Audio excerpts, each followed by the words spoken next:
60 secondes, pratique. Raphaël Renaud présente le Club des Adaptophiles, des histoires inspirantes autour du monde. Bonjour les amis.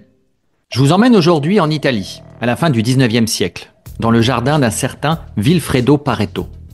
Économiste et sociologue de renom, il ne se doutait sûrement pas que l'une de ses observations allait influencer la gestion du temps, du travail et même de la productivité des siècles plus tard. L'histoire raconte que Pareto, en observant son jardin, remarque que seulement 20% de ces terres produisent environ 80% des fruits récoltés. Certaines terres, arides, ne produisent que très peu, alors que d'autres, bien exposées et correctement irriguées, étaient beaucoup plus productives. Intrigué par cette distribution inégale, il commence à se poser des questions. Cette tendance se retrouve-t-elle dans d'autres aspects de la nature? Est-elle valable au-delà de son verger?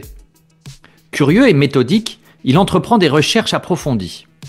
En étudiant des données économiques et sociales, il constate que cette disproportion se manifeste également dans la répartition des richesses en Italie.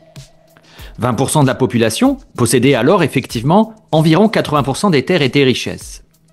Cette découverte le pousse à examiner d'autres domaines, et il finit par formuler une règle générale.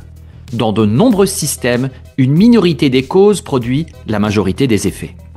Alors même si l'histoire de son jardin n'est pas formellement prouvée, elle reste une excellente métaphore pour illustrer cette loi. Et surtout, elle nous invite à réfléchir à nos propres priorités. Alors la prochaine fois que vous faites face à un choix important, essayez d'identifier les actions qui pourraient vous apporter 80% des résultats avec seulement 20% des efforts. À vous de cultiver votre jardin et d'en récolter les fruits de l'efficacité. Je vous retrouve très bientôt pour de nouvelles histoires inspirantes autour du monde.